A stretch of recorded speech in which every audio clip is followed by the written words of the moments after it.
پاکستان کا وہ قدیم مقام جسے دیکھنے کو غیر ملکی باشندے ترستے ہیں۔ ہزاروں سال قدیم یہ مقام راہبوں کا مسکن تھا یا کوئی درسگاہ۔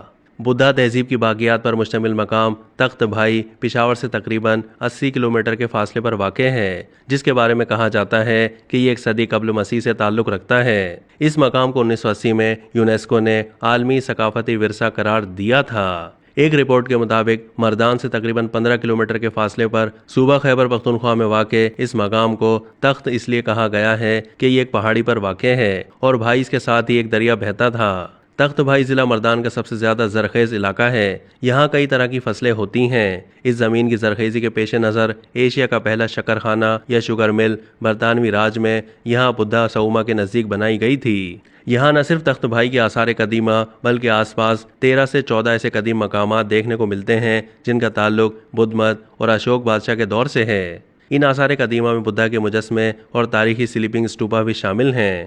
آثار قدیمہ کے یہ مقامات پہلی صدی عیسوی سے 5ویں اور 6 صدی عیسوی میں قائم ہوئے تھے اور بدھ مت تہذیب کے اہم مراکز رہے ہیں۔ چین، جاپان، تھائی لینڈ، کوریا اور دیگر ممالک میں رہنے والے بدھ مت کو ماننے والے لوگ یہ آثار قدیمہ دیکھنے کے لیے ترستے ہیں، کیونکہ یہ مقام بدھ مت کی یہاں قدیم ثقافت، طرز رہائش کے بارے میں بہت تفصیلی معلومات اور ثبوت فراہم کرتا ہے۔ اس گاؤں کی بنیاد قدیم شہر کی باقیات پر رکھی گئی۔ وہ باقیات آج بھی بہتر حالت میں دیکھنے والوں کے لیے علم اور شعور کی فراہمی کا ذریعہ ہیں۔ قدیم دور کے سکوں سے پتہ چلتا ہے کہ یہاں بدھ مت اور ہندو نسل کے لوگ آباد تھے۔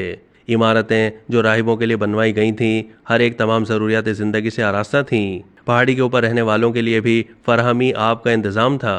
عمارتوں کی دیواروں میں فضائی نقل و حمل کے لیے روشن دان اور رات میں تیل کے چراغ روشن کرنے کے لیے تاگ بھی بنائے گئے تھے۔ کھدائی کے دوران یہاں جو چیزیں دریافت ہوئیں ان میں بدھ مت کی عبادت گاہیں، سوما کی عبادت گاہوں کا کھلا صحن، کنونشن کے مراکز، بڑے سادہ مجسمے اور مجسموں کے نقش و نگار سے مزین بلند و بالا دیواریں شامل ہیں۔ یہ کھنڈرات برطانوی دور میں فرانسیسی آفیسر جنرل کوڈ نے 1836 میں دریافت کیے تھے اور 1852 میں کھدائی شروع کی گئی تھی۔ ڈک کھوڑ، شیر گڑھ، چار سدہ، سیری بہلول تخت بھائی کے اطراف و مضافات میں واقع ہیں۔